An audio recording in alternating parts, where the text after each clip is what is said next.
Welcome to Final Fantasy XIV. Now, as you can tell from the title and thumbnail, this isn't going to be your normal starter guide, alright? Because let's be honest, after watching a handful of those and after playing through the entirety of the game, I can say beyond a shadow of a doubt that they're full of shit, and I'm going to tell you the way it actually is. Now let's be honest, all these starter guides get the mechanics very correct. If you're here to learn about how to, use your skills, how to do things proper, then you're watching the wrong video. Go watch one of those. They're gonna do it better than I possibly can. But what I am gonna tell you about is the real Final Fantasy experience that no one really likes to bring up. Because let's be honest, while this game is excellent, while the 10 out of 10s aren't lying, the starter experience is not what it's advertised to be. Now, before we get into the rest of the video, this is actually sponsored by Raven Gaming. Raven is a new gaming chair company that is set to release their chairs within a few weeks' time, but to help raise hype and brand awareness, they're doing a 5 weeks of giving, starting with $500 worth of Genshin Impact currency being given away on June 2nd. Now, I personally have been talking to the main leaders of Raven, and they are absolutely dead set on making the best chair possible for the cheapest price possible. That way you, I, and everyone else can game comfortably. And as someone who is a very small creator, their support of community and overall interest in the average Joe makes them a company I would highly recommend checking out. That way, in a few weeks' time, when you start seeing reviews of these chairs come out, you know who they are, what they're about, and whether or not you're actually interested in buying their product. Thank you for listening to my little spiel. Thank you for Raven sponsoring this video, and let's dive back into Final Fantasy. To get us started, I want to specify a few things. The game is not bad. It's not bad by any means. And while I am going to talk a lot of shit about A Realm Reborn, or the first little chunk, I like to call it erectile reduction because it's not very fun. It is the groundwork for some of the best storytelling I've ever fucking seen. So now that that's out of the way, let me sit you down and talk face to face, man to man, bro to bro about what the other starter guides aren't really telling you about what it means to get into Final Fantasy.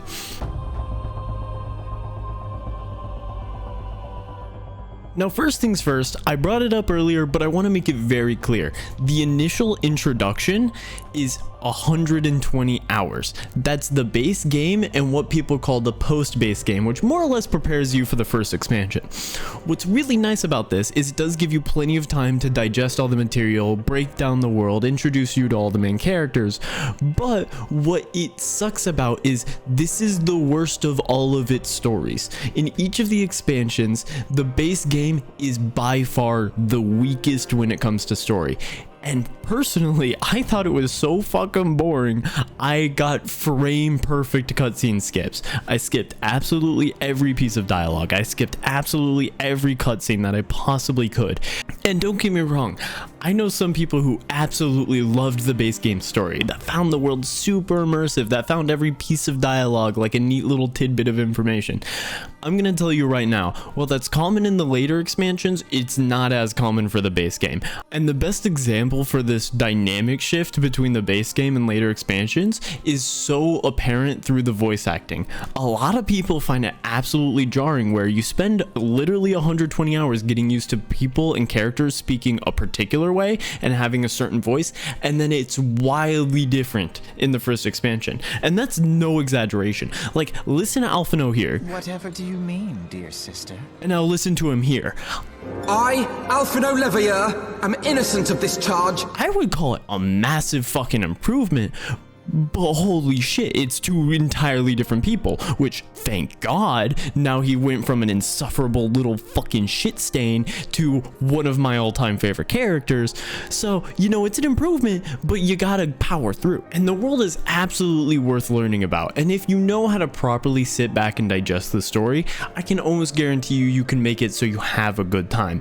But you just gotta know coming in that the base story, a lot of people aren't going to enjoy it. And you very well might be one of those people. But what I will promise is that if you power through, if you make it to the end, your time will not be wasted. Every single moment, every single loose end, every single theme comes back and is tied in a neat little bow, and it is given one of the best story endings I've seen. So I can't really dog on it because future writers make shit into gold, and powering through the shit makes the gold shine all the brighter. Okay, so now that we went over the story, let's talk about the rest of the ARR experience and what it's like to go through the dungeons, through the combat, through things along those lines. Now, I hate to be the bearer of bad news, but I'm going to warn you, a lot of what's going to happen is broken into various fetch quests and some BS side little nonsense, but that's normal for an MMO. Where this game sets itself apart is really the way it goes about its dungeons and trials.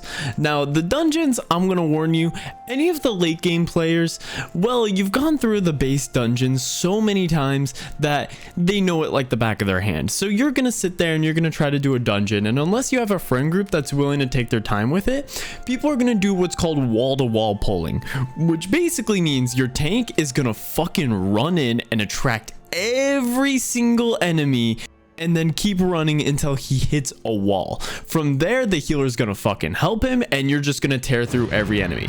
This does kind of kill the vibe of the dungeon, I'm gonna be real, and especially in the base game, the dungeons are so meticulously crafted that there's a ton of little avenues with story, there's a ton of little bits and tidbits everywhere. Now, the devs later on figured out what people were doing and how they went about playing the dungeons, so by the time you hit a late game area, you kind of end up with all these little lore bits being outside of the dungeon itself and really in cutscenes. But in ARR, if you want to sit back and enjoy the lore to each dungeon, feel free. In this scenario, if you're a new player, I don't want you to feel scared to go down the little corridor and just do the little tidbit, but just know your tank is gonna fuck off to Narnia with every single enemy, and him and the healer can deal with it on their own. A very similar problem appears in the trials because it's a mix of they're very simple, the game was updated, and people have done them so many times. Because realistically, all the old school trials have very simple mechanics that each person has done probably 1,000 times at this point. This, in conjunction with the fact that every class has been updated a dozen times, making its base stats so strong that realistically you tear through trials 10 times faster than they were originally designed to be, you end up with kind of a boring experience where you jump into a fight, you rip through the boss before the battle music even breaks into its second part, and then you're just kind of done and you move on, and it's not really an interesting gameplay experience. A perfect example of this is the final boss in ARR, which has some of the most interesting and challenging mechanics you've seen yet. And I remember my first time going through, I was basically yelling my ass off because it actually had things I had trouble dodging. It actually had mechanics that kind of scared me, and I actually took a considerable amount of damage that my healer had a tough time dealing with. The only problem was people have done this boss so many times and the base characters are so strong that the fight literally lasted 2 minutes. I ate 2 hits, never got a chance to learn, never got a chance to see the fight through, just kind of sat there and ripped through the boss and moved on with my life, which more or less ruined the experience for me. Now, in the base game, there are challenges that will genuinely interest you. Like, for example, the game now forces you to go through the Crystal Tower raids, which has you and 24 other people tear through some cool ass bosses, and those have real mechanics you do kind of need to learn because you can't just tear through every boss in the raids. There's also the normal raids, which I personally haven't gone through. I can't speak to them. They might be challenging. Go have fun. I don't know. These are really things you do need to consider when diving into this game, especially when considering what abilities your class will actually have. Because I know, for example, I had people who started as a healer and found the base game to be an absolute pain in the ass because they basically only had 2 skills. They had heal and they had damage. Now, they did eventually get more mana the skill, but never fucking used it. So they're sitting here pressing 2 goddamn buttons. And honestly, that doesn't sound like a very fun gameplay experience. And of course, they made it to later points in the game where healing was actually a bit of a challenge and it was something that was somewhat scary. And I know to this day, they sit there and they're joining us for much of the late game hard content. And now healing is a dynamic and interesting process, which is so pivotal to the success of our team that they're kind of scared to get it done. But like everything else, you need to make it through this growing period to reach that level. Now, let me talk to you about the main saving grace behind all of this, and by God, it's the community. No matter how painful ARR is, no matter how boring the story gets, or no matter how much of a grind it is to make it to the good shit, everybody knows if you're in this area and you have that nice little sprout tag, they know what you're going through because everyone here had to do the same thing. So the community is always there to offer you new avenues and new things to do in the meantime. And luckily, it's one of the main things that kept me in the game. Having that nice little friend group to carry me through and be like, holy shit, let's do some of the fun stuff. Or having the tank and healer that were willing to sit there and say, oh, the new guy wants to go down the little thing to read the little book so he could get some lore in the dungeon. And everyone going, oh, of course, yeah, we would be happy to do that. Really is what sells this game and makes ARR such a fun experience. Because while the story is lacking, while the combat isn't really there, it's about the world building and how much fun it is to go through basically any piece of content with the people who are here and playing this game. And I had this realization when I really hit the first dungeon and was thinking I didn't want to play this game, and had such a positive experience with my friends and anyone I bumped into in the game, that it was such an enjoyable sense of discovery that I couldn't help but keep playing, that I couldn't help but power through the boring ass story, because there was something there that made it so worth it. And then the story and combat gets better. Like, a part of me literally wants to sit back and call it a fucking Michelin meal, where you sit there and the first course is a goddamn McChicken, and somehow, time and time again, it gets better and you end up with something better and new and awesome. And at the end, you're sitting there eating the goddamn gold-plated filet mignon, wondering how the hell you got here. It's such a fucking cool game.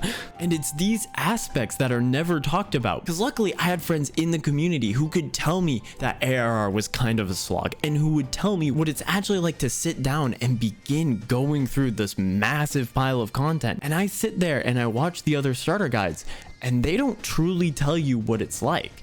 And many of the reviews will sit there and tell you, ah, yes, it's 10 out of 10. Ah, yes, it's this, it's that.